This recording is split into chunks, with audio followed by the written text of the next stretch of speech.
जय हिंद, नमस्कार। आप देख रहे हैं एबीएन न्यूज। अनीता विश्वकर्मा के साथ। ब्रेकिंग अयोध्या, रामलला के दर्शन का नहीं लगता कोई शुल्क, चंपत राय। राम मंदिर ट्रस्ट के सदस्य चंपत राय ने रामलला के दर्शन को लेकर हो रही भक्तों से अवैध वसूली पर नाराजगी जताते हुए कहा कि इस तरह के मामले को जब पुलिस और गुप्तचर विभाग द्वारा सक्रियता से संज्ञान में नहीं लिया जाएगा तब तक ऐसे लोगों पर लगाम लगाना मुश्किल है, जो दर्शन करने के एवज में दूर दराज से आने वाले लाखों श्रद्धालुओं से अवैध धन वसूली कर रहे हैं। पूरे देश के कोने कोने से आने वाले लाखों श्रद्धालुओं को यह जानकारी देते हुए राय ने बताया कि प्राण प्रतिष्ठा के बाद बालक रूप में रामलला की प्रतिमा जीवंत रूप में विराजमान है। प्रतिदिन 1.25 लाख से 1.5 लाख राम भक्त प्रभु श्री रामलला के दर्शन के लिए अयोध्या पहुंच रहे हैं। दिन में 14 घंटे भक्तों को दर्शन मिल रहा है। मंदिर परिसर में पैसा लेकर दर्शन कराने की कोई व्यवस्था नहीं है, फिर भी भक्तों के साथ कुछ दुर्घटनाएं होने की सूचना मिल रही है। भक्तों से अपील करते हुए कहा कि अगर कोई व्यक्ति पैसा लेकर दर्शन कर रहा है तो आपके साथ धोखाधड़ी कर रहा है। राम मंदिर ट्रस्ट का इस धोखाधड़ी के लेन देन से कोई संबंध नहीं है। लाइन में लगकर दर्शन करने वाले राम भक्तों को रामलला के दर्शन लगभग 150 फीट दूर से होने लगता है। अत्यधिक भीड़ होने के पश्चात भी ज़्यादा से ज़्यादा 1.25 घंटे में दर्शन प्राप्त हो जाता है। पूर्व में मंदिर ट्रस्ट के महासचिव ने बड़ा बयान देते हुए कहा कि चंपत राय के परिचित से दर्शन के दरमियान 2000 का शुल्क ले लिया गया था। उस वक्त पुलिस ने कुछ सुरक्षा बलों पर कार्रवाई कर मामले को ठंडे बस्ते में डाल दिया था। आइए रुख करते हैं अयोध्या की ओर, देखते हैं राष्ट्र की बात राजेश तिवारी के साथ।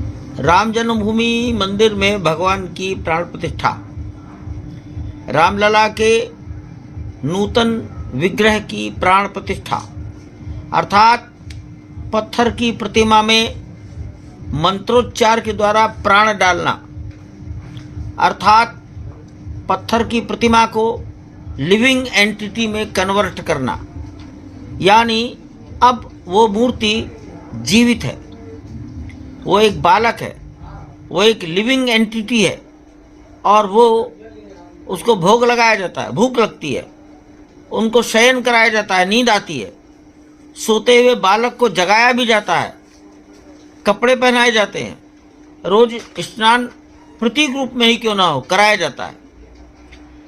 तो प्राण प्रतिष्ठा का अर्थ है पत्थर में प्राण डालना, जीवित करना। ये अभी 2 महीने का काम है।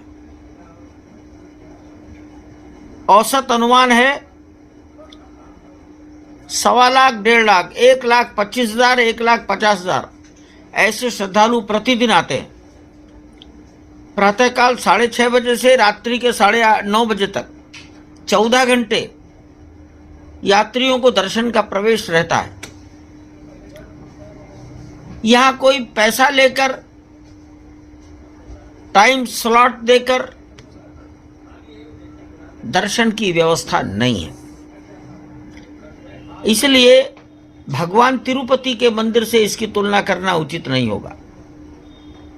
तो भी कुछ दुर्घटनाएं हो रही हैं या कुछ दुर्घटनाएं मेरे सुनने में आ रही हैं।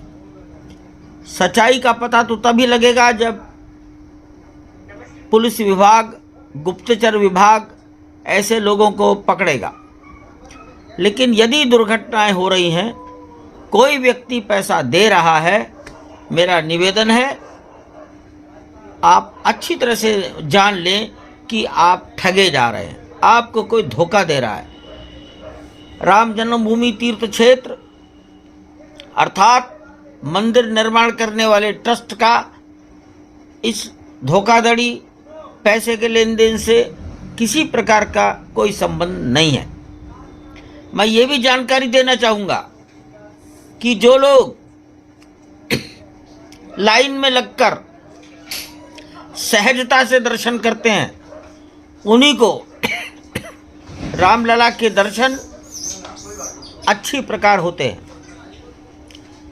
100-150 फीट दूर से भगवान का दर्शन होने लगता है। जैसे धीरे धीरे आगे बढ़ते हैं दर्शन और स्पष्ट हो जाता है। तो एक आदमी लाइन में लगकर 10 मिनट तक भगवान के दर्शन करता है। किसी भी प्रकार चाहे जितनी भीड़ हो, 1 घंटा, अधिक से अधिक 1.25 घंटा फ्रॉम एंट्री टू एग्जिट, प्रवेश करने से लेकर बाहर निकलने तक दर्शन पूरा हो जाता है। अगर आप अपना मोबाइल, अपने जूते कहीं दूर रखकर आएंगे तो ये प्रवेश से बाहर निकलने तक की अवधि और कम हो जाएगी। यदि आप प्रातःकाल 7 बजे दर्शन करने के लिए जाएंगे, रात्रि को 8 बजे के बाद दर्शन करने के लिए जाएंगे, तब दर्शन काल और अधिक कम हो जाएगा। तो मैं यही निवेदन करता हूं, भक्त बनकर आइए, 1 घंटे चलते रहिए। लगभग 1 से 1.25 किलोमीटर आने जाने में पैदल चलना पड़ता है, और किसी भी प्रकार का पैसा मत दीजिए। आप अगर पैसा देना ही चाहते हैं तो दर्शन के नाम पर पैसा देकर समाज में बुराई पैदा मत करो। यहाँ गरीबों को बांट दो, गरीबों को भोजन कराओ। धन्यवाद।